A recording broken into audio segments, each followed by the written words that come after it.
Youth sport used to be about recess, fun, and dirt-stained knees. Now, it's a billion-dollar industry with rankings, private coaches, and high-performance training before puberty. So who's really driving this machine? Today's guest, Paul Gamble, PhD, has spent his career preparing elite and international athletes for competition. But after years inside professional sport, he started asking an uncomfortable question. Are we developing better athletes or just burning kids out earlier? In his new book, Sport Parenting, Paul introduces the idea of the sport parent, a powerful, often invisible force shaping sport more than governing bodies or even coaches. Whether you're a parent, a former youth athlete, or someone who still has emotional scars from PE class, this conversation hits close to home. We're talking about early specialization, the rise of premature professionalism, why modern kids are actually becoming less athletic, and how well-meaning adults may be trading long-term confidence and love of movement for short-term results. This isn't an episode about blaming parents. It's about unpacking how a culture obsessed with performance turns play into pressure, and what it costs kids, sport, and ultimately all of us. Paul, welcome to the Shakeout Podcast. Thanks very much.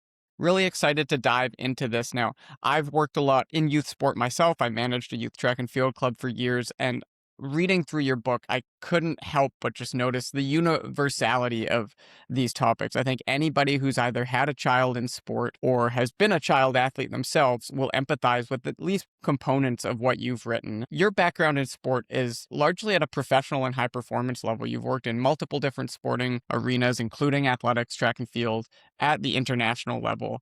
What made you turn your attention so far from kind of the center stage towards the youth side and the grassroots development side of sport?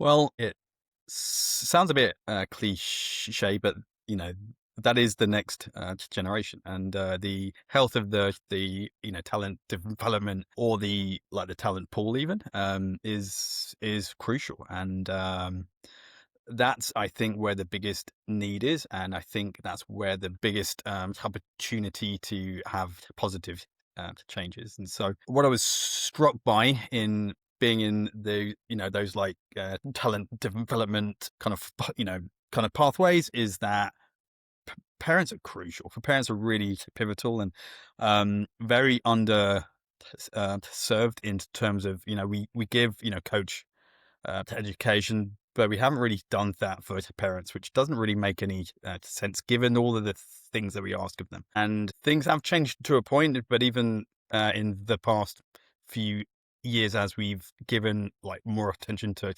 parents, it's been pretty token and quite almost like cartoonish. Parents have been portrayed as the problem, and I actually think they are the solution, really, in terms of being the agents for change. Hence the book. I want to focus in a little bit on that deficit in resources for parents. You rightly point out that they're an underserved component of the mixture that goes into producing not just successful youth athletes, but well-rounded youth athletes and kids who enjoy sport and get all of the value out of it aside from the obvious ones.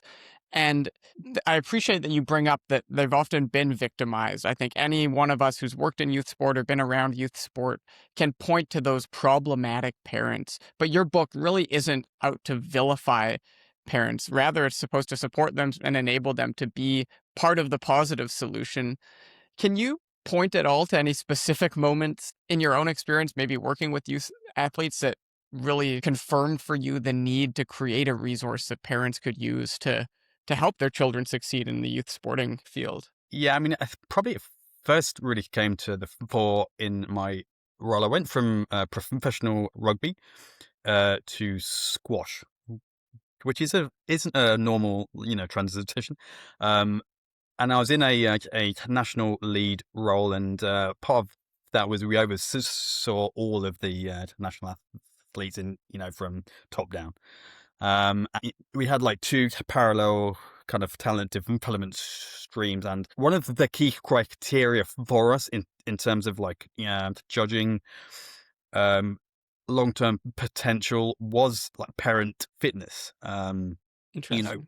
Would this parent be an asset, or would they be a kind of a liability in terms of their long-term potential? And this is, I mean, So, given that parents are a key piece to, that extent, and even, being a factor in selection, that kind of raised the question: what are we doing for parents that tend to actually, to like get them on side to actually give them the tools to fulfill all of the roles that we we expect of them. Because it seemed to me, and I was struck by we are setting parents up for failure, and then we complain when they fail, which is, I mean, what did we think was going to happen? And so I was just struck by how pivotal to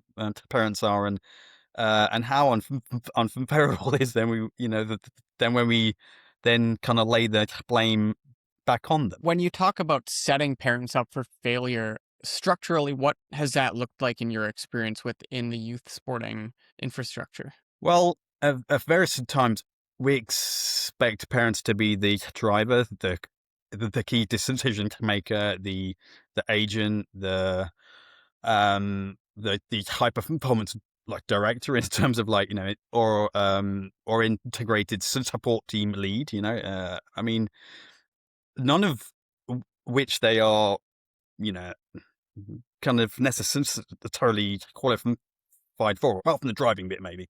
And so 99 times out of 100, apart from maybe in hockey, parents, like go into it with the best of intentions. And yeah, on occasion they get carried away because there's nobody that's more invested. So it's really easy to point to instances where parents, cross the line and just, behave poorly. But we've used that 1% to then tar all the other parents, and again, it just seems really cartoonishly simple and just not helpful. I mean, as you say in the book, I try not to do that because it's a really bad way to start a conversation. And if we want to get parents on side and have parents work with the coach and chess, which is what we want, then perhaps we shouldn't blame them for everything. I want to take a moment on the idea that most parents, and I think everyone can agree with this, most parents in sport start out with the best intentions. And when they make mistakes, it's not out of any sort of malice, but rather out of a desire to do what's best for their children without having all of the information available to make an executive decision that is actually in their child's best interest for both long-term development, enjoyment of sports, so many factors. What are the risks, as you see and as you lay out in the book, of the kind of support at all costs approach to sport parenting? This idea that I'm going to do whatever it takes to give my child what I think they need to succeed or what I think they need to meet my definition of success. Yeah, well, I think it's really easy to lose sight of this is not our show. The, you know, we aren't the one that's going out there to compete. And I think where things go wrong is when we make assumptions around what a young athlete wants out of their time in sport, what their goals are, like what they're seeking, and that does change with time as well. But the issue is in terms of being almost too supportive is we deny them the opportunity to actually become more capable. I mean, if we do something for them that they can do for themselves, yeah, they can end up being dependent or defer their own kind of role in it.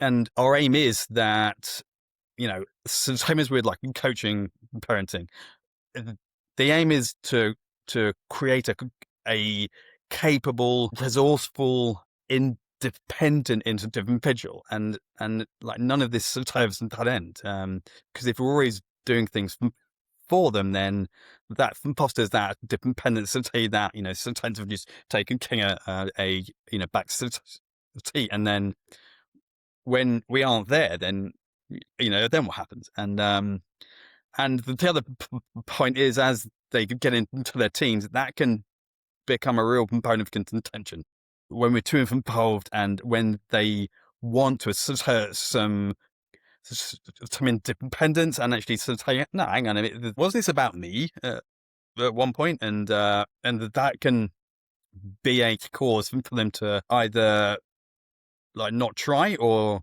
kind of drop out, and which is obviously the last thing we want from a health and beyond sport.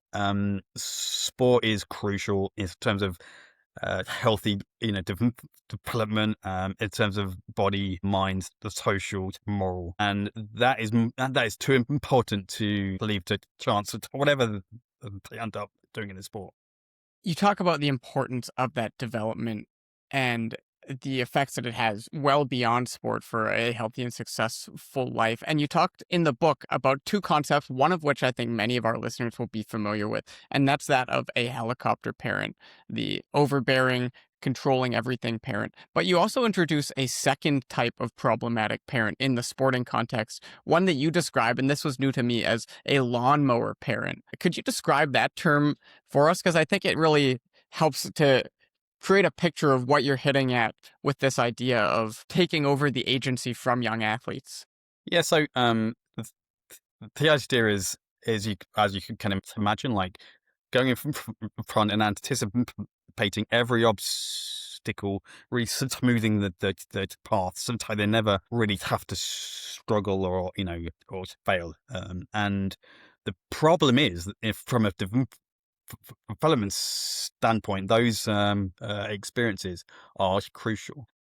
Again, in a well attentioned way, we can end up denying the most rich and um, valuable and formative experiences in terms of growth.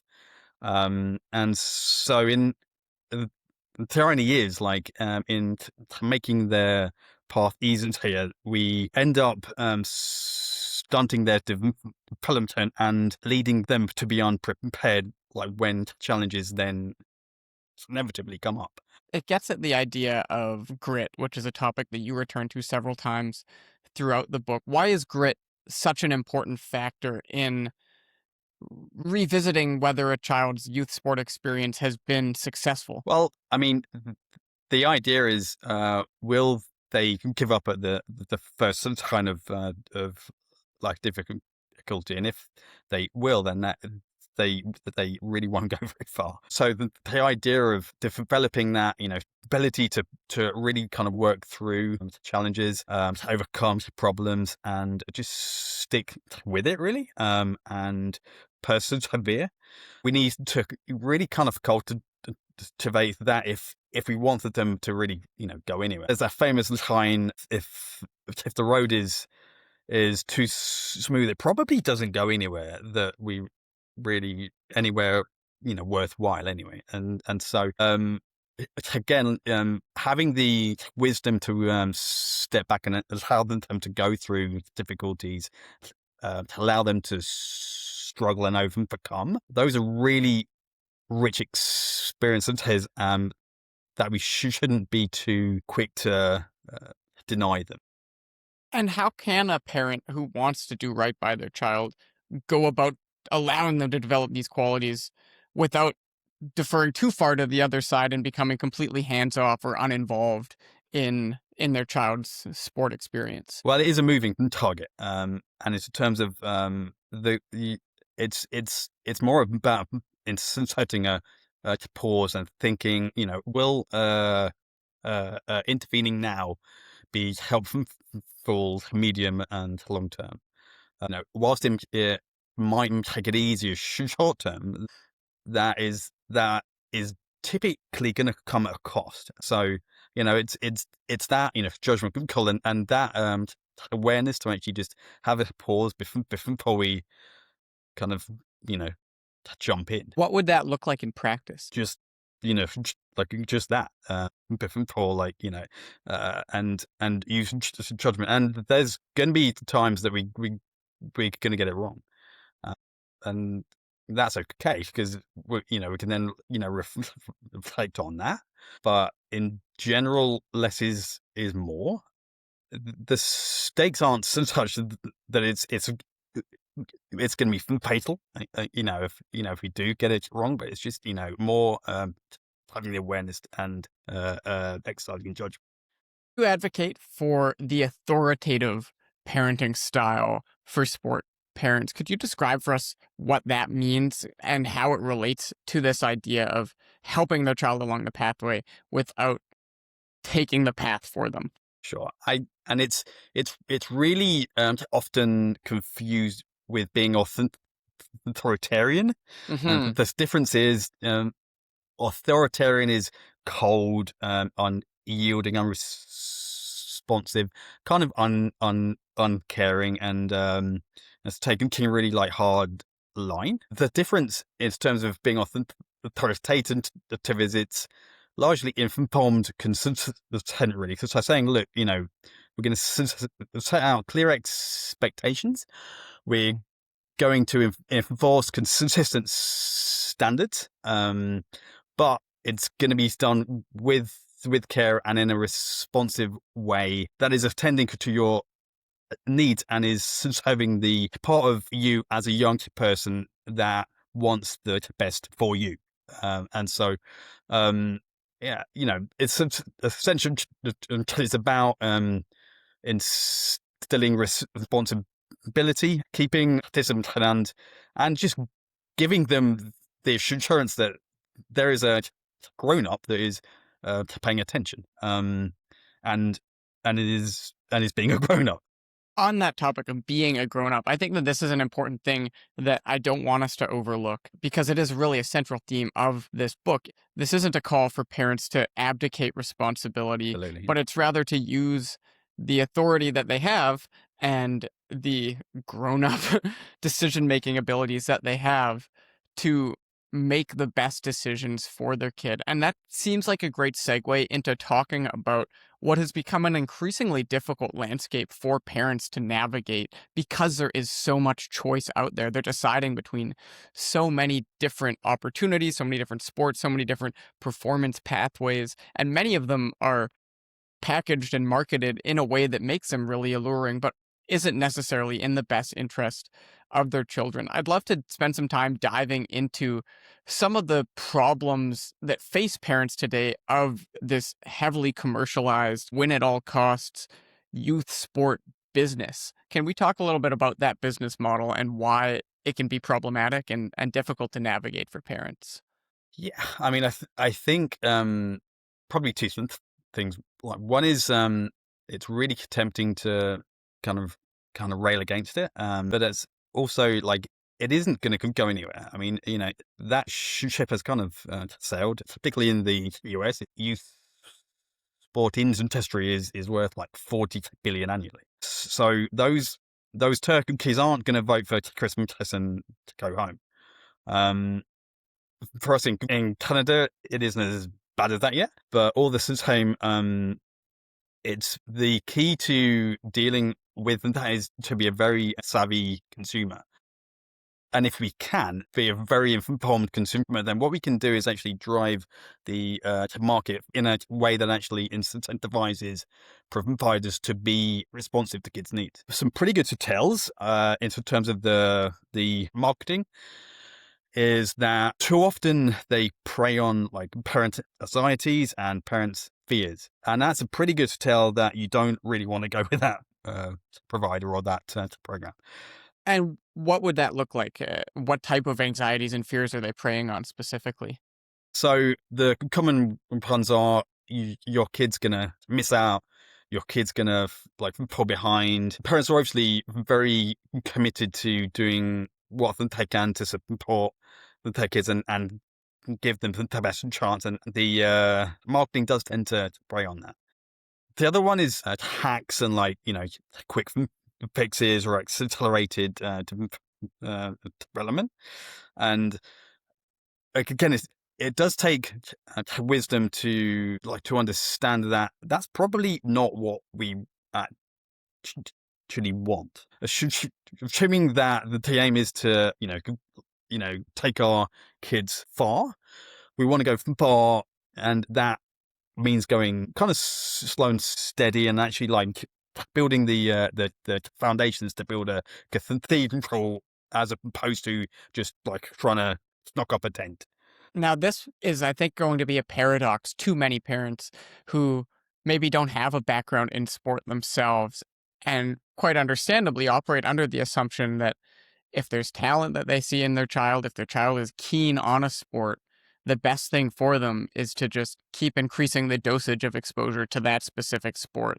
The more time they spend involved, the more reps they get in, so to speak, the quicker the development curve is going to be, and the higher that development curve is going to get. Now, it's well known amongst the academic circles that have tracked youth sport development, but it hasn't transferred into the public discourse and certainly into the youth sport industry that this approach doesn't typically result in the highest performers in the long term. Yeah. You've worked in sport at a high performance level as a coach, as a consultant for years and years now.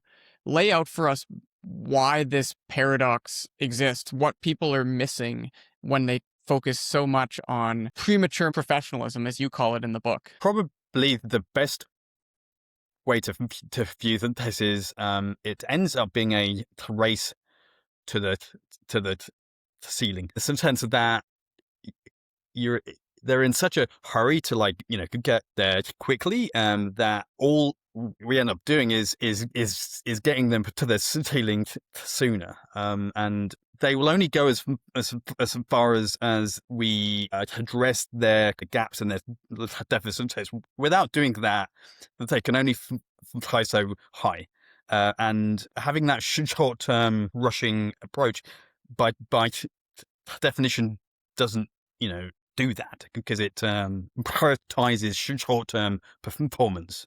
So win this weekend, next month, whatever, as opposed to perform next year and the year after and the year after and the year after. It's in terms of what the data show is like the junior performances are pretty relevant until pretty late on. Your junior champions are under 12, under 13, under 14, under 15. Those are different people to the elites at senior level or open level. Like, those are different people. And the point being is that those kids are favored for a reason, and it's because they are typically older, in terms of they are born at the right time in the selection period. They tend to be early maturing.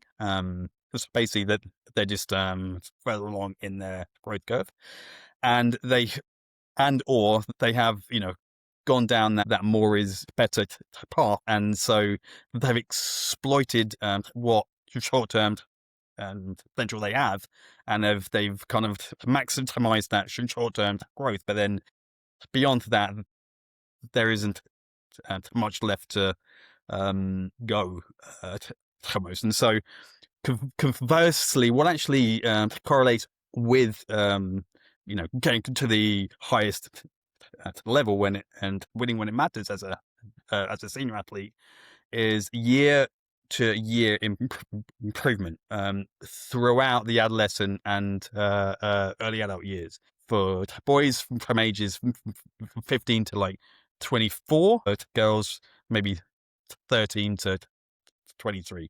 So that year to like year improvement without any plateaus, that's what we should be aiming for. And by definition, that if involves a much like longer term holistic development focus to kind of raise this ceiling, elevate how high they can go, and actually expand their potential. Back to the analogy of building a cathedral off of a very broad foundation, I think what you've described here is indicative of athletes who don't hyper focus on a very narrow band of skills that are specific to one sport. And for a lot of parents, I think it is a stressful decision when everything that they're being told by the sports industry is that you're going to miss the boat if you don't get your kid in those extra lessons or the private coaching or the skill development now. Then the gap is going to be too big for them to make up further down the road. You talk about, in the case of young boys, 15 being really when it starts to matter what they're doing year on year. Is there a better route that parents can be taking in terms of allowing their child to build a broader base of skills rather than hyper focusing on a specific set? How would a parent go about fostering an environment for their kid where they can develop that, for lack of a better word, broad ranging athleticism rather than specific skill set? Yeah, I mean, I think, in the early years, the best approach is buffet, not binge. So, like, having a real, like, diverse diet of movement, essentially, and you're choosing those you choose to really just try out, different sports as well. And part of that is that, varied exposure to all of the athletic skills, or all the foundational motor skills that are actually the generic, like, kind of building blocks to all the sports. Anyway, so I think locomotion skills, jump, land, throw, catch, body control, those elements, object manipulation, body manipulation, like all those generic skills that feature in all sports. That should be the real focus, and you don't get that from a narrowly focused, so just doing like lots of the same thing. The idea is that you want them to be an athlete first and focus on their sport second.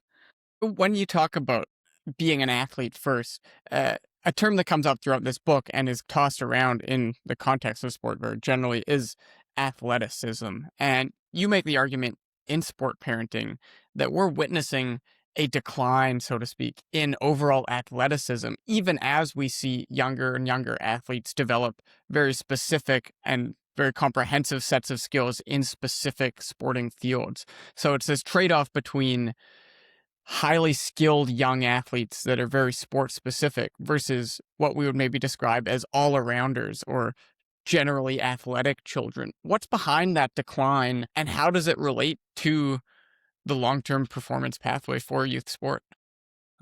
Probably it's kind of been a perfect storm of three factors. One is kids don't tend to play, as much in terms of, the early years, the childhood years.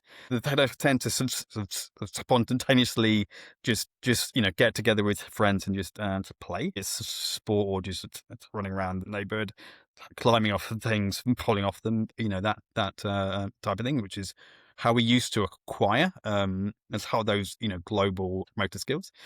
The second piece is, for about the last 30 years, we've really degraded and devalued the physical education profession, and that's been a real kind of area of decline and just like neglect, really. I mean, here in say in the public schools, like, kids won't normally come across a specialist PE teacher until they go to high school, which is just preposterous. And then the third factor is this growing kind of time commitment in terms of doing sport more formally from an earlier age, which involves more and more is in terms of weekly practices, which means that it's really kind of squeezing out the free play plus the kind of multi sport players, participation. And sports are getting kind of year round, as opposed to being in just discrete seasons and times a year. And then on top of all of it, we've now got like kids with phones and and devices and spending hours a day on a screen, and that's again like really displacing active play and just like activity in general. So yeah, it's been a perfect storm. a lot of factors contributing to it. I want to focus on just one, and that's this replacement with free play being taken over by formal structured sport coaching. It's become a bit of a trope within North American youth sport that children are being shuttled between multiple practices every day of the week, year round. And there's obviously a practical element to that. Parents are enrolling their children in this because they need time to do other things themselves.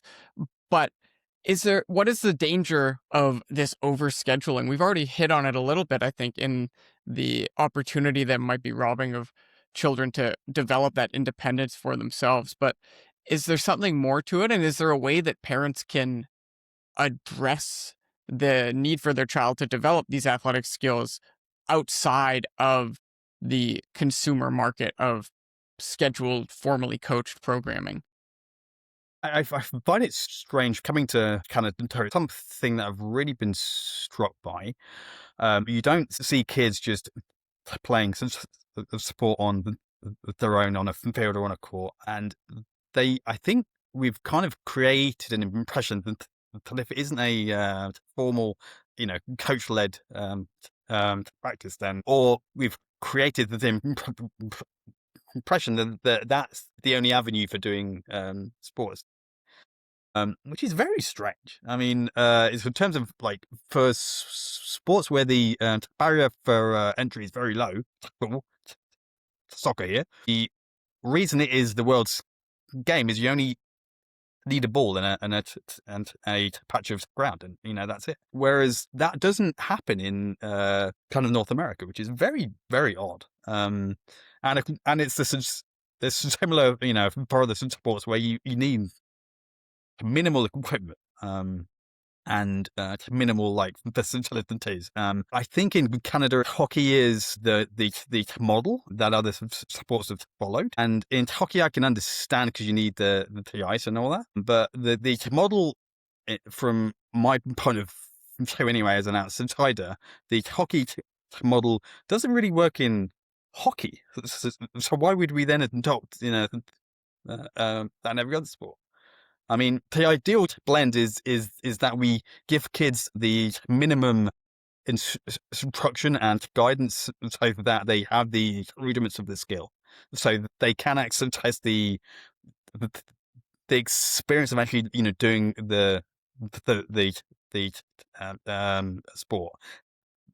That is important in terms of engagement, but beyond that, like, there's a really good case to be made for then just letting them figure some things out and just play with minimal grown-up intervention, really.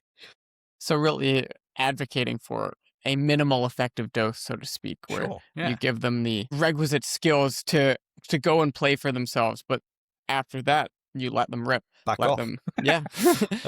Yeah, and that's, yeah, I find it strange. I mean, we're talking here about children, but even children, it happened to like teens, really. Like, I mean, and we aren't doing that. We're from, our son is age 4, and if we wanted to, we could have him enrolled in soccer, in hockey, where it's all drills and coach led, which doesn't look like a lot of fun, to be honest. And there's lots of standing around, which again, that doesn't look a lot of fun either. It's not a good model, but it takes parents understanding that there's another way. And what you described with those youth practices, drills, lots of standing around, waiting on instruction from a coach, it doesn't really resemble natural youth play in any way. That constant motion, the creativity, the flexibility, and the adaptability of it. For parents, if they have to prioritize an element of the youth sport experience for their children to help them get the most out of it, not just in terms of development, but in terms of uh, fostering a lifelong, hopefully, love for Mm. sport, what should that priority be?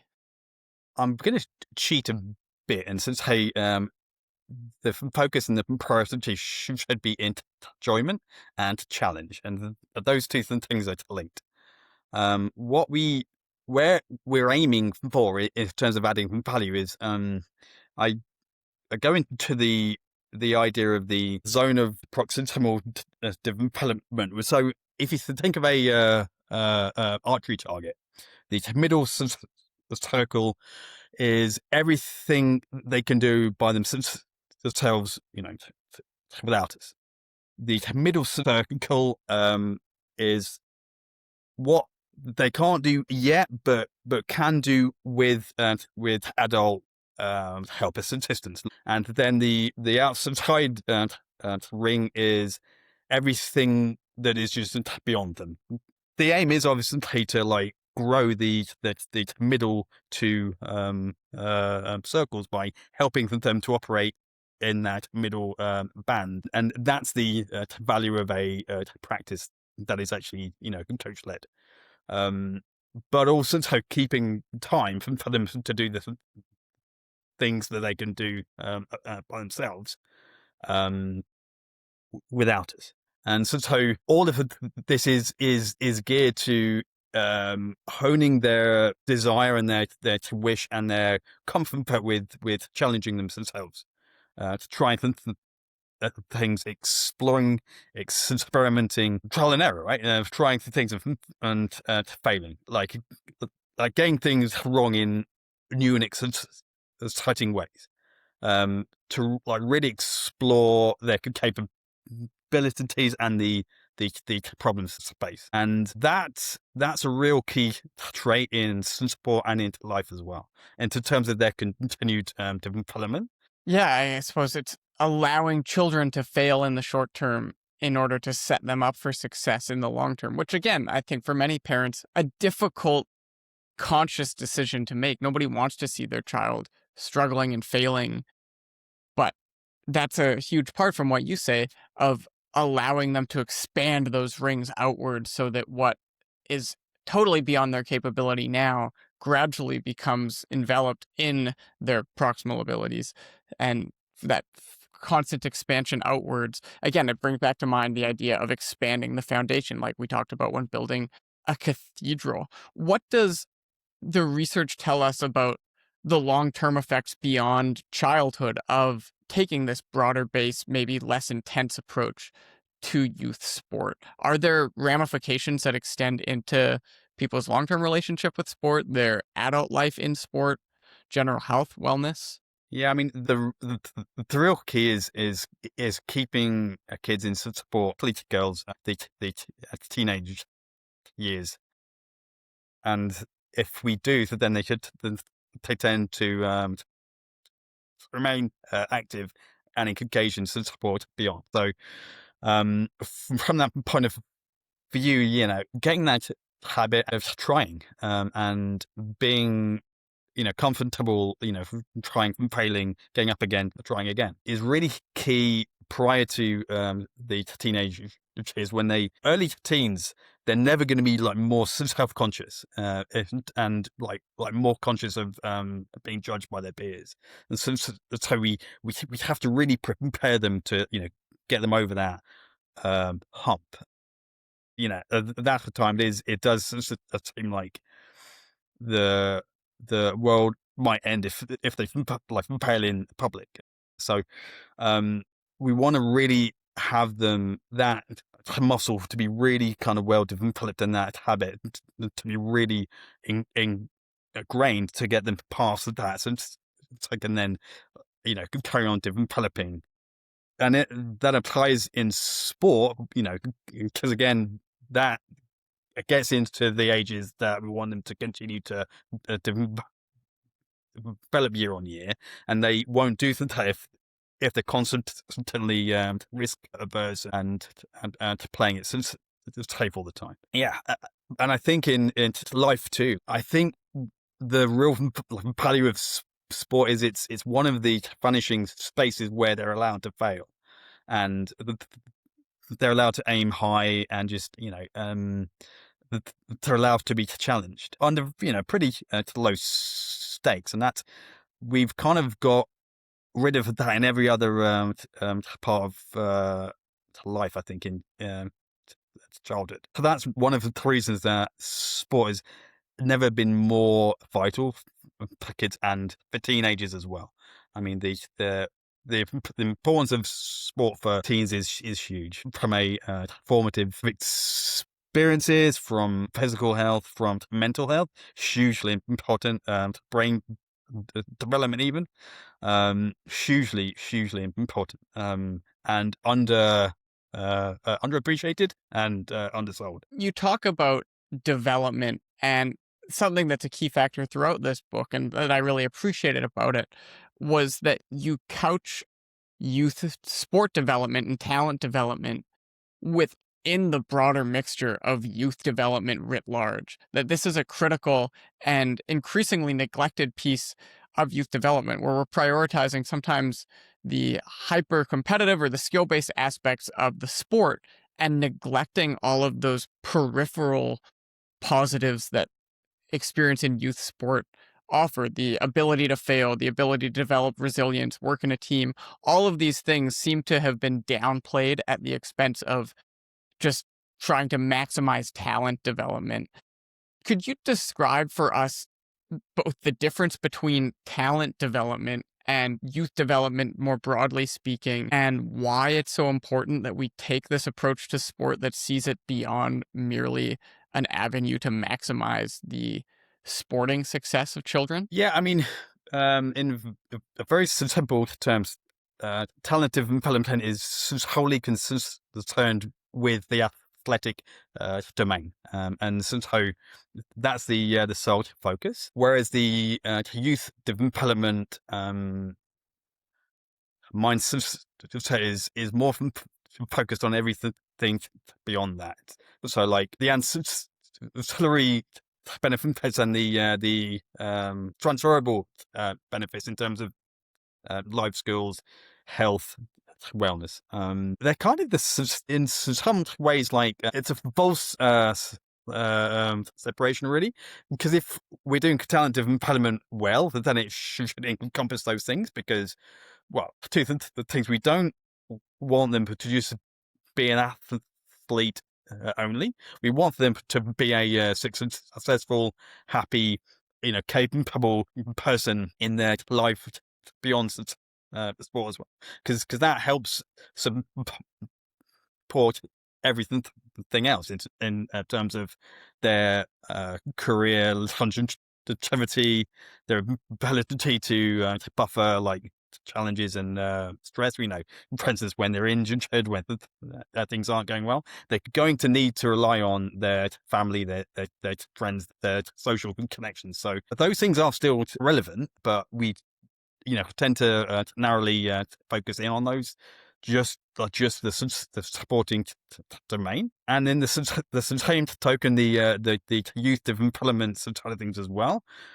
Sport is part of that, I think. It's in terms of like it's a very rich and valuable experience for honing those life skills and for like going through those trials as well. And so beyond sport, I think the biggest value of youth sport is actually beyond sport, and whether or not they're going to compete, level at level, that will end. Even if they're going to turn to pro or to elite, that will end when they're pretty young, and there's going to be a lot of life that's left yet. And so even if we're only focusing on sport, we want them to be there to be something beyond that, and we want them to be capable of that transition too. And so yeah, I think it's I think it's a useful separation, but I think when it comes down to when things are done well, it's kind of all about the same whole, really. Talking about life beyond sport, for a lot of people listening, they'll now be beyond the stage of youth sport. Maybe they participated in it. Maybe they discovered sport later in life. Especially in our case, many of our listeners are, of course, runners. They're interested in track and field and athletics. Are there any lessons from your book that you think apply to adults looking to either bolster their existing relationship with sport or reestablish a more positive relationship with sport when they reflect on their own experience with youth sport? Yes. In short, I was talking to women like 2 weeks ago who's had the experience of just she's in her 50s, I want to say, and she'd always thought that she wanted to do something wild, like do a a challenge overseas. She finally did, and went on this like big cycling trip in some far flung place, and it was such a great experience. She was like, "Why did I wait this long?" And now she's set herself the task of just trying new things, like be it sports and activities, and like going back to being a novice again, and just trying things. And I think we can really easily lose how we tend to get kind of comfortable in the things we do. We don't. It's kind of the idea of explore versus that is exploit. We could get old until we tend to really like drill down on the things we know and we're familiar with, and we don't explore as much anymore. And we don't have that experience of like trying something new. And I think there's something really kind of rich there. I mean, and having the daring to like to try things like it's sort of daunting, but going through that is actually quite rich. And then just being a novice and being a beginner again at different things. I think that's how we stay kind of young and healthy and flexible. Final question for you, Paul. When this book first came out about 4 years ago, you were an expectant parent. Fast forward to today, you now have a 4-year-old son, Leo. In your experience now as a father, how has your understanding of sport parenting shifted? What have you added to your understanding experientially now that you're both a sports scientist and a dad? Yeah, the book came out when he was like 6 months old, I think, and so the final edits I was doing whilst very sleep deprived, and it was a life changing time, and so that last stint really I had a newfound appreciation of the weight of it all. Before it was it was kind of a common sense thing, the parallels in terms of like coaching and parenting, and just the importance of the coach parent athlete access from a not an academic point of view, but with a bit of distance. And then I had our well, I didn't. My wife did. We had our son, and everything was that. That separation was then like no more, and the sense of it very much like I was very struck by. I really wanted to get this right because this is really important. And to know for the last 4 years ish, that sense of urgency has just grown and grown, and that's why I wanted to have another crack at it, really. And so part of it was I wanted to revisit it, but also so like from the conversations and the interactions I was having, it was clear that parents and coaches too still had the same pain points. Things hadn't gotten better. If anything, they were still searching for answers, despite there being more and more channels that are like kind of aimed at parents.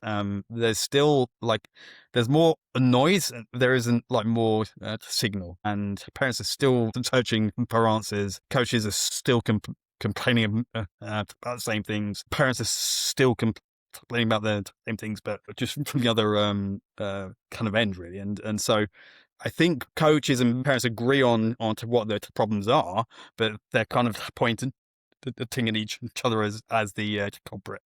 And the big theme of the book is bringing parents and coaches together so that we can step into our proper role and then facilitate the athlete to step into their proper role as well. Yeah, and so that sense of urgency only grew and grew, and I just felt like there is a massive kind of need here, and I really kind of want to reach the audience. Well, thank you for recognizing that need, cutting through the noise, and bringing coaches, parents, everyone who's invested in youth sport onto the same page so that we can create a better path forward. Like you said right off the jump, youth sport is the pipeline that defines the next generation of athletes. I think that's hyper present on Canadians' minds right now. We're in the midst of an Olympic Games, and recognizing that talent and that youth development starts somewhere is a critical first step. And I appreciate you giving us some tools in our time together today to make the right step in the right direction for the sake of youth sport in the long term. Paul, thank you so much for taking the time to be with us today. Thanks so much. Big thank you to Paul for joining us this week. You can find his new book, Sport Parenting, by following the link in the description below. Be sure to check him out on Instagram at Paul Gamble, PhD. You can follow us on Facebook, Instagram, and X at Shakeout Podcast. Leave us a comment or review letting us know what your experience with youth sport has been like. And while you're at it, don't forget to subscribe to the show on YouTube, Spotify, Apple, or wherever you get your podcasts. That's it for this week's episode. As always, I'm your host, John Gay, saying thanks for tuning in, and we'll see you again soon for your next Shakeout.